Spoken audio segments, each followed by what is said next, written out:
I'm Dale Lawrence. Welcome to the Travel Show.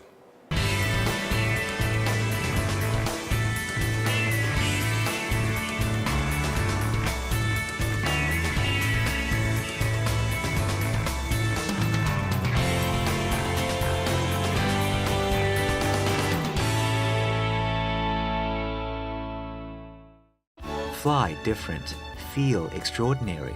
Bangkok Airways, Asia's boutique airline. Thanks for joining us. Starwood Hotels and Resorts is one of the world's largest leisure groups, with over 1,000 properties in more than 100 countries around the world. It employs around 145,000 employees, and 3/4 of those are outside its home base of the United States. In Asia, the group is expanding fast, particularly in China and in Thailand. But what's next for Starwood? Join me after the break when the Regional Vice President, Wayne Buckingham, goes on the record.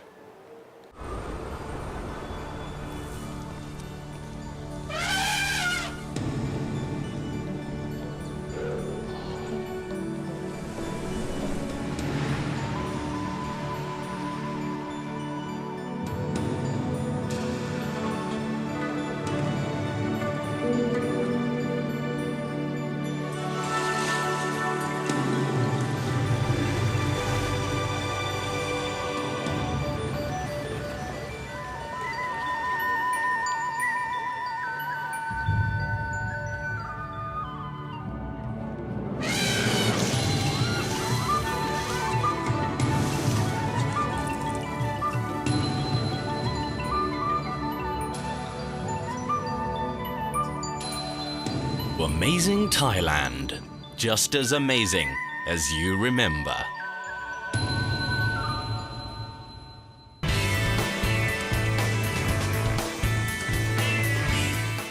Wayne Buckingham, thank you very much for going on the record. Thank you. Wayne, Starwood's got a number of brands in Thailand, hasn't it?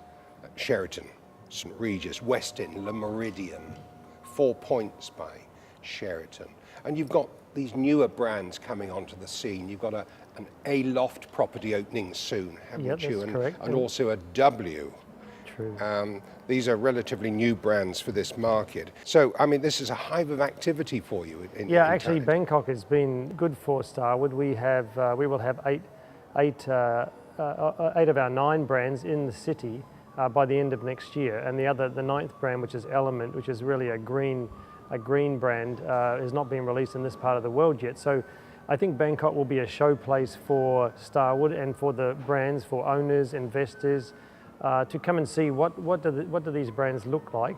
So I'm very lucky to have the opportunity to showcase in the city. But it's a very busy portfolio, isn't it? I mean, do you ever find that your clientele are confused about what they're going to get from a particular property within the Starwood Group? Yeah, it's a good question. I think obviously location is very important. You know, the location of the hotel, depending on whether people are staying for business or for leisure, they may choose by location or shopping. But there are many customers out there that are very loyal to one particular brand because they feel very comfortable in that brand. And you know, I think in the last few years, Starwood has really tried to clarify, you know, what each brand really represents and stands for, and Yes. what a customer may expect. For example, you know, a W customer may not feel comfortable staying in another brand necessarily because they want that W experience. So I think the fact that we have all brands here, people can choose. But that places a huge challenge to you and your management team to ensure that the brand experience is constant right around the world. Yeah, that's true. And I think perhaps some years ago it wasn't as clear, but you know, we spent a lot of time really trying to differentiate what are the core values of each brand, and did a lot of study on what type of customer are we trying to look for and attract. So Yes. there will be a mix of customer that may change their brand depending on their trip persona, whether they're there for business or whether they're there for pleasure, with family, without family. People can choose. Yes. Now, China tourism we know is booming, and your brand actually is very strong. Starwood is very well known in the People's Republic, isn't it? Thailand and the ASEAN region bouncing back as it always does from the latest economic recession. So where are your main markets now for for further investment. I mean, I get the impression that this part of Southeast Asia is very important to Starwood's expansion program. Yeah, well, I think if you look globally, Asia Pacific is the fastest growing region for Starwood globally, and we have, probably around 100 hotels under development at the moment, and 70% of those are in Asia. So you can see that a few years ago we were probably more North American focused, but now very soon most of our hotels will be opening in outside of North America. So I think that's the first thing. Secondly, I guess the emerging markets of China, India, and the Middle East, these markets have huge population base that are now becoming freer to travel. So I think we are ideally positioned, particularly in a place like China, where Sheraton has been in China for, we were the first international hotel to open in China. You were indeed, I've stayed at that property. Yeah, Great Wall in Yes, in Beijing. in Beijing, So yes. I think we feel that by having good presence in places like India and China, when those people travel, they will be loyal to the brands that they know and experience in their own country. For Starwood, we're perhaps known for being in what we call the upper upscale or luxury end of the market. We do have mid-scale brands, Aloft and 4 Points, but we probably don't go to the 1, 2 and 3 star, if you like.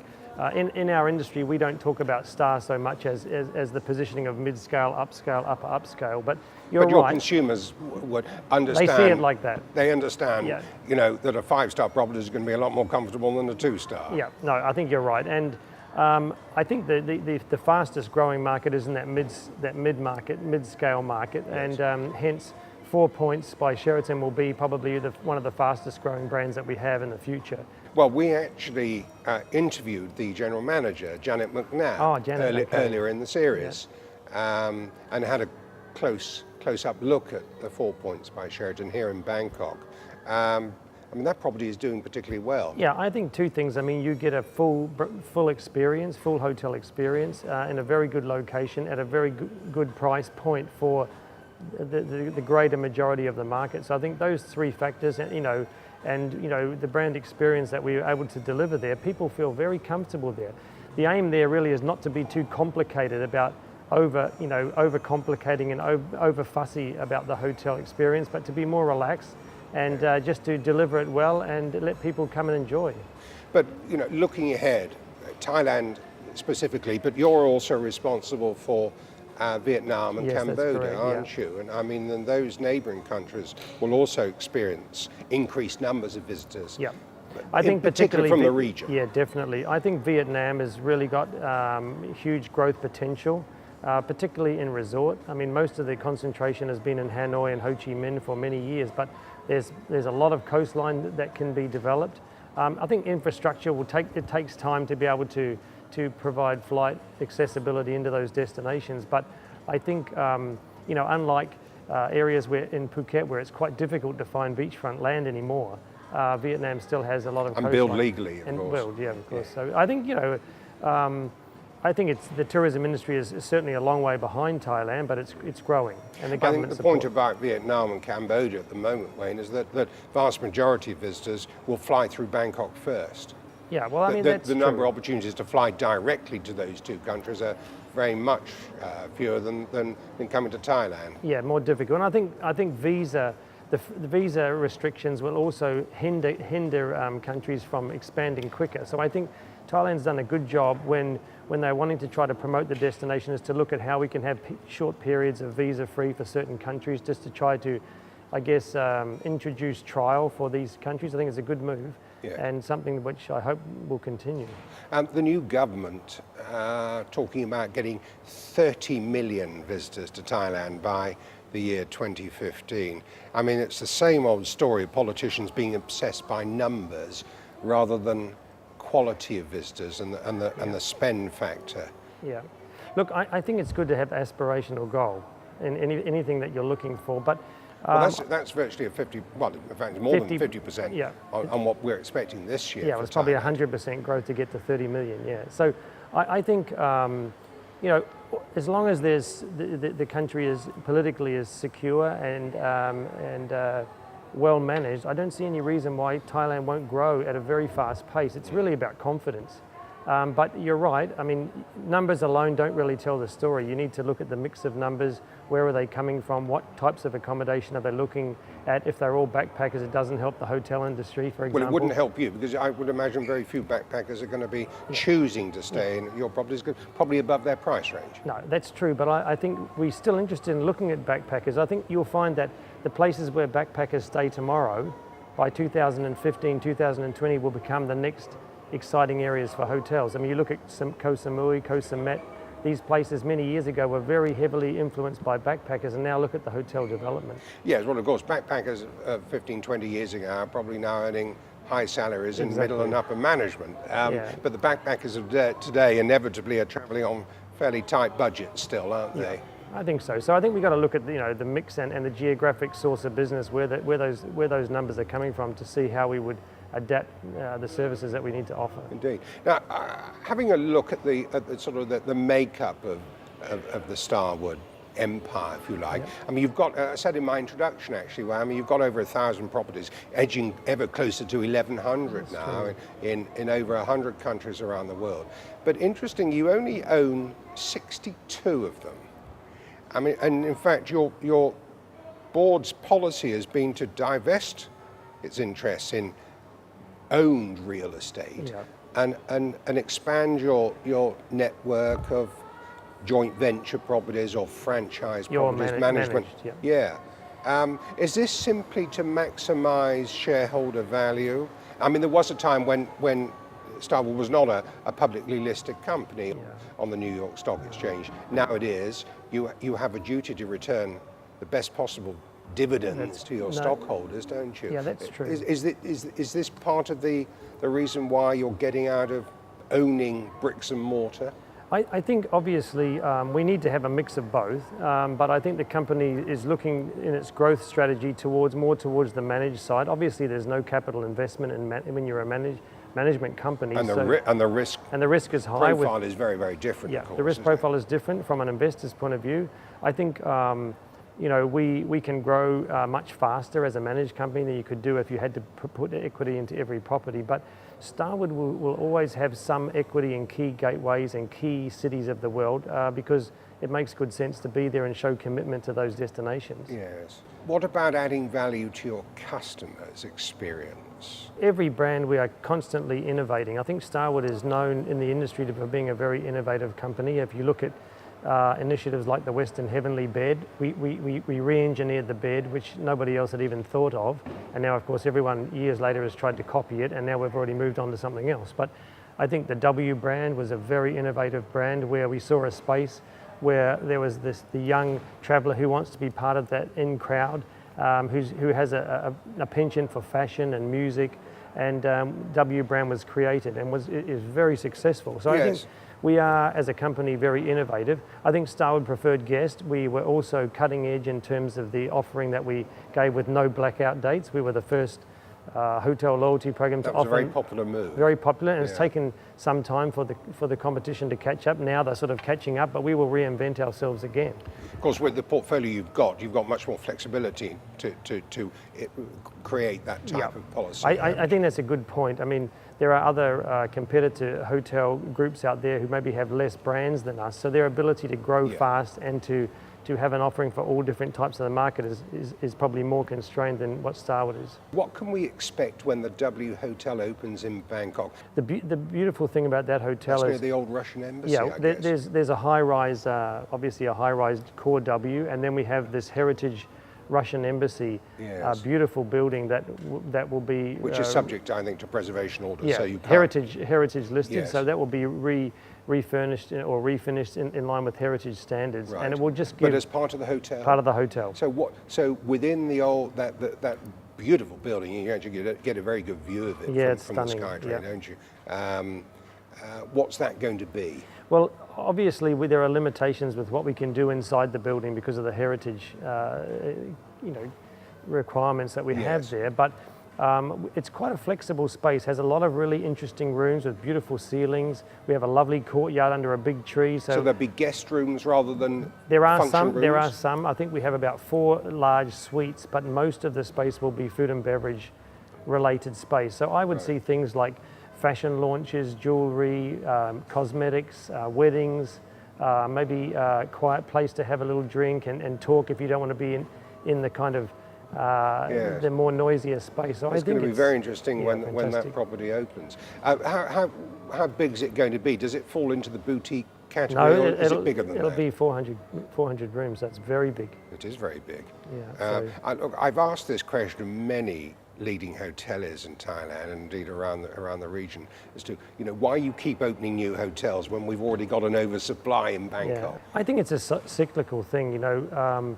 5 years ago, hotels were doing very high occupancies, very good demand. Things were nice and calm, and so there was an appetite to sign hotels. And it takes 3 to 5 years for the hotel to actually open. Sure. So the deals are done some time ago, and by the time they open, the market may have changed. The corporate market has been quite resilient already in Sukhumvit area, but we are seeing changes in the type of customer that's coming in. The meetings market, which was very big for Bangkok, died away in the last few years because of stability issues. That still hasn't returned yet. I think another year of stability, I really start to see it's going to start to come back. And I think TAT and TCEB have been doing a lot of work to promote Bangkok again and Thailand as a MICE destination.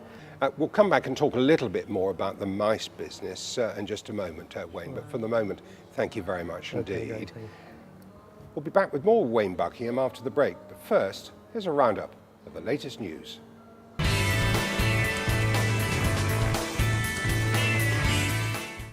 The Thailand Convention and Exhibition Bureau is looking to promote the provincial city of Ubon Ratchathani as a new destination for international conferences and exhibitions. The Bureau's president, Akapon Sarasachat, says the plan will help to boost Thailand's share of the international MICE market. He said that Ubon Ratchathani is ready to offer comprehensive MICE services with top-class event venues and a wide choice of accommodation. Ubon Ratchathani does host some regional festivals and sporting events and has also been the recent venue for conferences covering medicine, agriculture and education. But these events attracted essentially provincial audiences, and it's unclear how the city will attract international event organisers. The numbers of tourists visiting markets in Southeast Asia in the first 6 months of this year increased by more than 15% compared to the first half of 2010. The rebound in arrivals to Thailand, up by 54%, was a significant factor, supported by strong travel demand within the ASEAN region.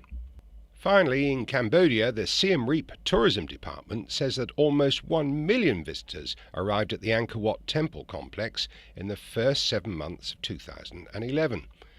The department's latest report indicates that Angkor Wat, a World Heritage Site since 1992, is proving to be very popular with tourists from Vietnam, South Korea, China and Japan. Amazing Thailand always amazes you.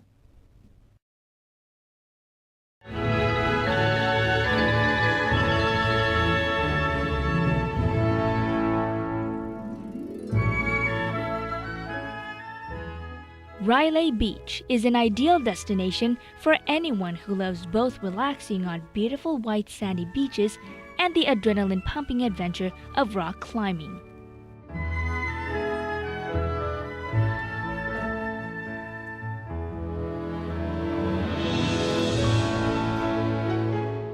The limestone cliffs form a stunning backdrop to the island, which has become one of the world's most beautiful rock climbing spots. This is the place for real excitement, whether you're lying on the beach or getting your heart racing on a cliffside.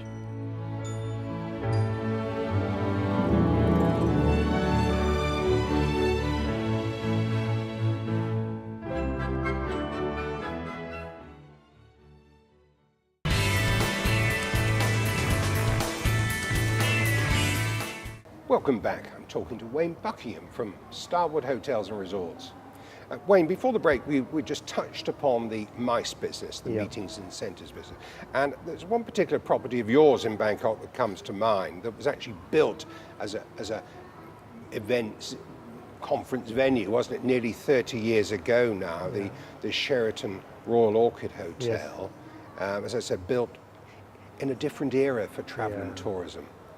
And now 30 years on, the industry's changed, the market's changed. What are you doing to try to repackage a property like that to make sure you keep pace with changing trends?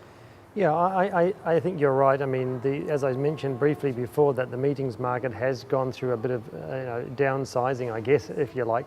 But what we have seen is an increase in the number of Thailand corporate customers using the facilities than perhaps there was in the past, which is good. So we want to keep attracting that. I think the MICE business will come back.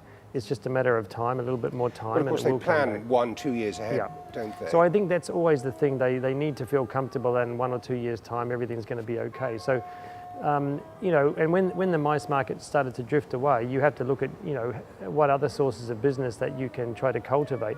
And the obvious ones that most hotels would be looking at would be China, India and the Middle East. And some hotels have done well with Middle Eastern market at key times of the year. But I think people probably underestimate the power of what the Chinese outbound traveller is going to look like. And you'll think some years ago about the Japanese market and how everyone went after the Japanese. I mean, you look at Hawaii, they really adapted themselves very significantly towards the Japanese market. And the Gold Coast in Australia, the for Gold example. Coast, I was working there at the time, and it was boom time with Japanese tourists at that time. Well, it was created, Gold Coast in Australia was created specifically as a winter holiday destination for the Japanese. Yeah, that's right.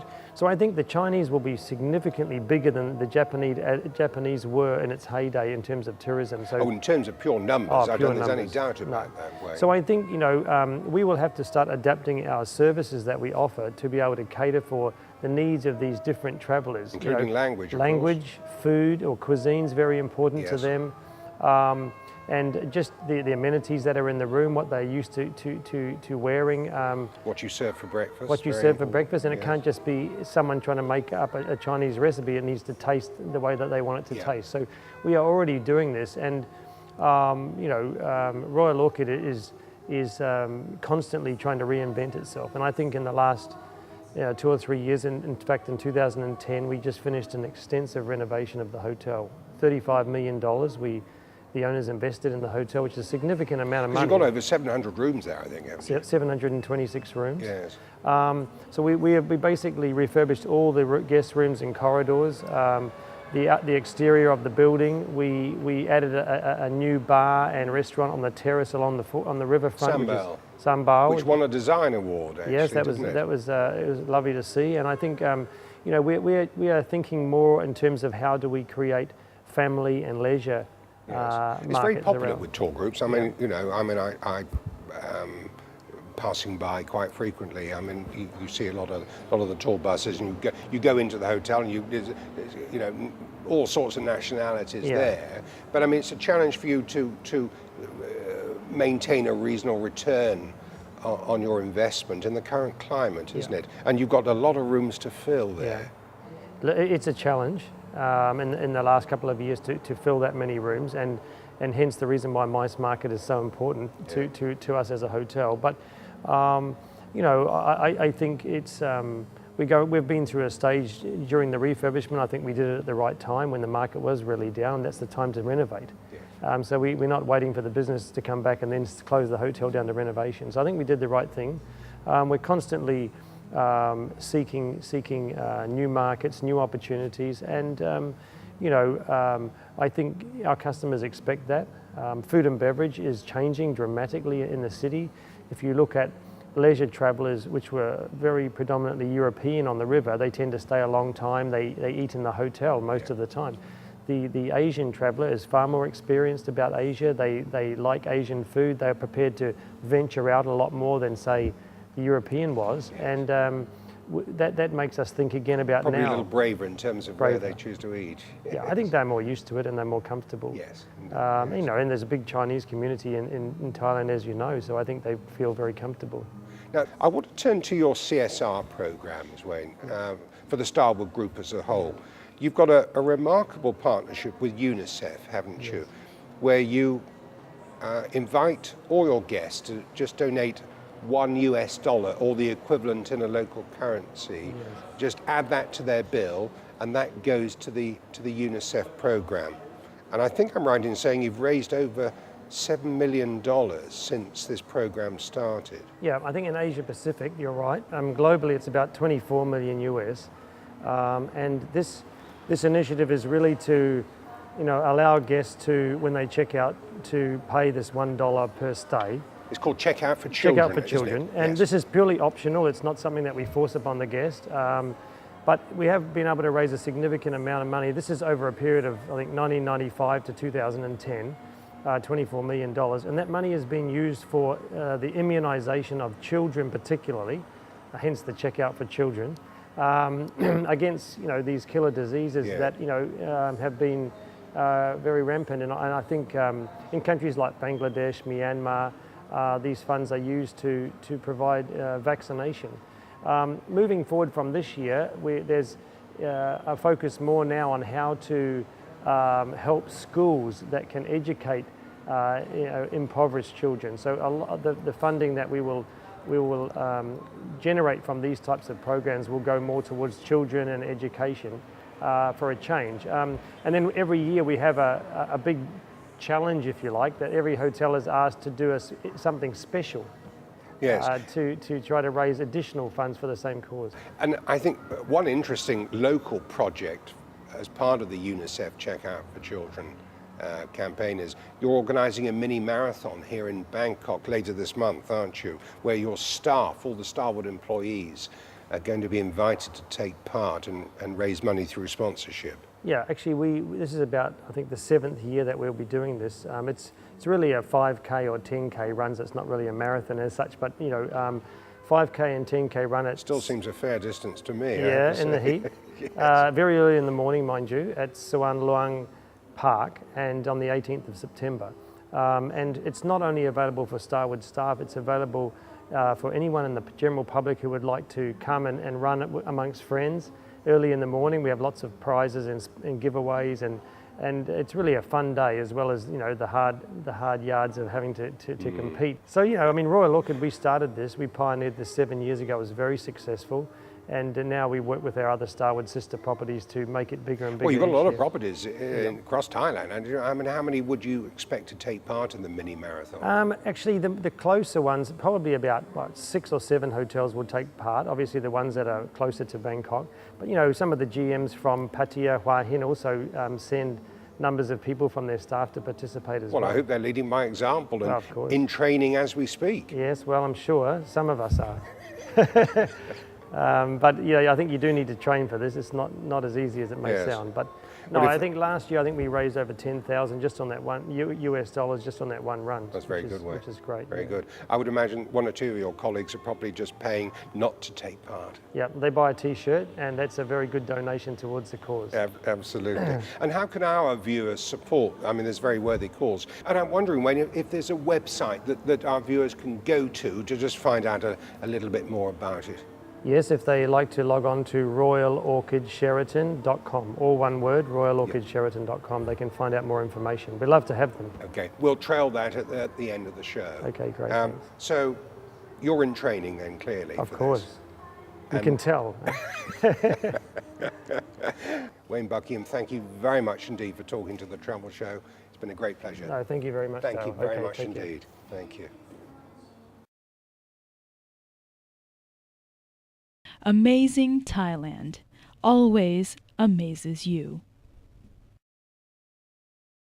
Well, that's it for this week's show. My very special thanks to Wayne Buckingham from Starwood Hotels and Resorts. So until the same time next week, from everyone on the Travel Show, it's goodbye.